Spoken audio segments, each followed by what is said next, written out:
Welcome to another story made by Oracle 1. The Exile Code. In the year 2374, the fabric of civilization had been rewoven into a silent order, an order where memories held sway over justice. The world no longer relied on prisons, fines, or even exile in the traditional sense. Instead, it wielded the most terrifying tool of all, the power to erase. Not just a simple erasure of record or identity, but an immutable blotting out of a person from every mind. Friends, family, acquaintances, strangers, all would forget. The criminal remained fully themselves, locked inside a solitary mind, a living ghost haunting a world that no longer remembered their existence. This revolutionary justice system was called the Exile Code. In the bustling city of Neoterra, towering spires kissed the soot-gray sky, the streets pulsed with neon signs and holographic projections, a testament to humanity's relentless march toward progress. Amidst the ceaseless chatter and the neon flood, there was one person who wore the heavy shroud of invisibility. His name was Aiden Voss. To everyone around, he was nothing, a ghost dissolved from collective thought. He existed only because he refused to forget himself. Aiden had been an esteemed software engineer once, a pioneer in cybernetic AI symbiosis. He had built bridges between human minds and machines that led to unprecedented leaps in cognitive enhancement. But that glory was long since past. A fateful night had changed everything.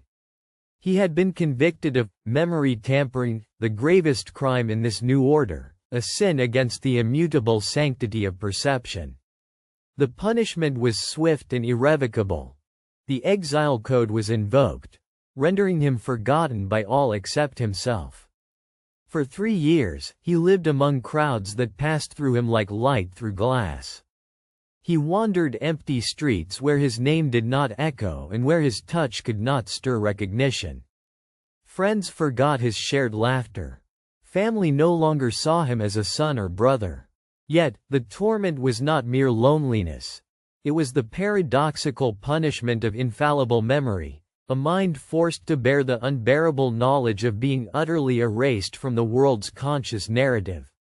Most who were sentenced to this forgotten death spiraled into madness within months. Some committed suicide, wishing to be freed from the unyielding burden of self alone.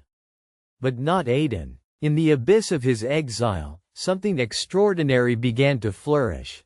The ember of defiance and a growing conviction that if memories could be erased, perhaps they could also be restored. The Exile Code's foundation was based on the indivisibility of memory threads interwoven across society's collective consciousness, a network known as the Mnemosine web. The web was not a physical construct but a weaving of neural connections, synaptic mirrors held in every mind, a collective reluctance to forget as enforced by technology and culture. It was said no memory could be forcibly restored once cut from this web. Yet Aiden's mind was a vault of forbidden knowledge. The door to his exile was not a cell or a cage but a terrifying cognitive vacuum. In his isolation, he built in his mental labyrinth a sanctuary of memories, fragments of the Mnemosine web he had internalized before his sentence. Within this mental construct, he honed his skills, plotting a way not just to reclaim his place but to unmake the very system that had cast him into invisibility. Outside, the world moved forward, unknowing or uncaring. The global administration, the Council of Remembrancers, operated flawless memory screenings and punishment allocations. It was a flawless system, invulnerable by design because it did not leave tangible evidence of its victims. The forgotten were dead without bodies, shadowless echoes trapped in their private hells. Aiden cracked the first fragment of a plan one night as he observed the city's telepaths in a hidden cogitation. Telepaths had limited, ritualized access to the Mnemosine web, able to witness but never alter or restore memories. But what if a breach could be engineered at the origin node of the web, known as the core memory vault. What if memory, the most sacred code, could be rewritten? His plan required precision and stealth more than brute force, for the core memory vault was protected by barriers not just technological but neuropsychic. A fortress of the mind and machine fused into an impregnable bastion. But Aiden was no ordinary exile. His intimate knowledge of the AI systems combined with his inner mental architecture gave him a faint but precious advantage. 1 year into his secret preparation, Aiden encountered another forgotten soul, Saren Kale.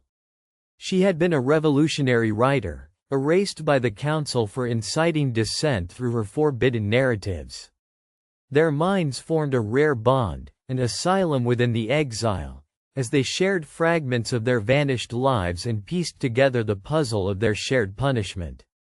Saren's insight into human narrative and cultural consciousness complemented Aiden's technical mastery.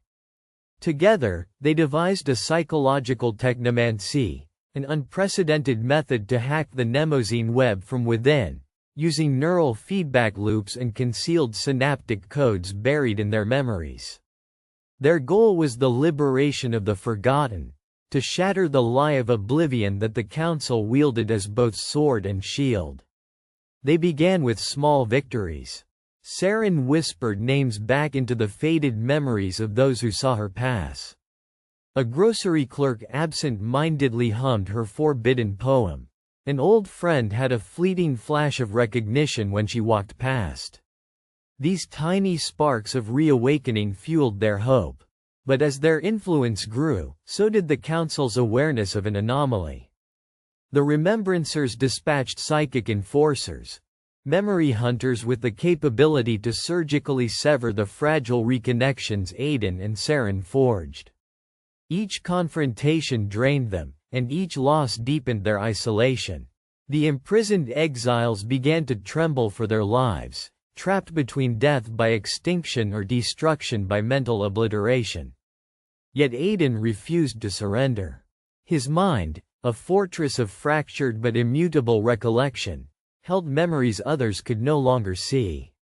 He discovered ancient mnemonic encryption embedded in human subconscious clusters, an archaic yet resilient code that predated the Council's system.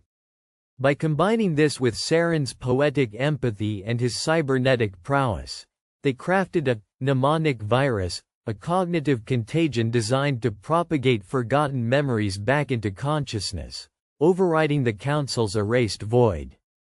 The virus was not a weapon but a cure, a promise that memory could heal the fractures of societal justice and reclaim what had been lost. Deploying it required access to the core memory vault itself, the nucleus from which the Council's authority radiated. Their moment came during the Grand Symposium, the annual gathering of the Council's high minds and administrators. Security was both physical and psychic, but the chaos of the event offered a slender chance. Serenity cloaked in disguise, they infiltrated the facility, slipping through layers of biometric scans and mental firewalls. The core memory vault was not a room but a vast quantum mnemonic matrix, a shimmering web of consciousness nodes floating in a virtual space beyond physical reality. Entering it was like diving into an ocean of collective thought, tumultuous and vibrant. There, the Council's chief remembrancer confronted them, a spectral figure of immense psychic power, eyes glowing with the wisdom and cruelty of absolute knowledge. He summoned a storm of memories to erase them yet again, to crush their uprising as a whisper before it became a legacy. But Aiden and Saren unleashed the mnemonic virus. It coursed through the core's tangled neurons, infecting the web with fragments of the forgotten. The viral memory seeds sprouted like wildfires, knitting erased lives back into the conscious tapestry of the world. The chief remembrancer faltered as his control unraveled. Echoes of the forgotten rang out within the network, names, faces, laughter, tears, stories lost but never silenced.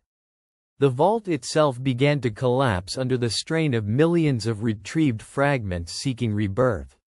As the world outside tumbled between oblivion and remembrance, Aiden felt himself growing visible once more, no longer a ghost but a man reborn in the memory of those around him.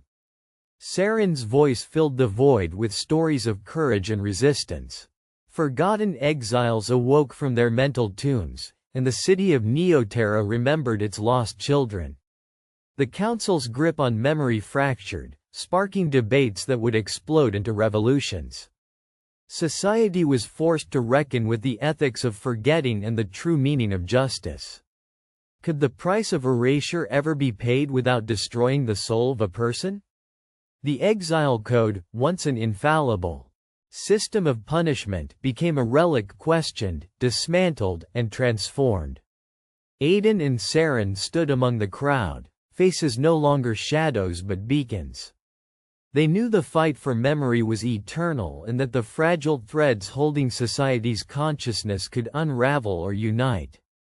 But they had proven one truth indelible and shining: that forgotten souls are never truly lost if the heart refuses to forget.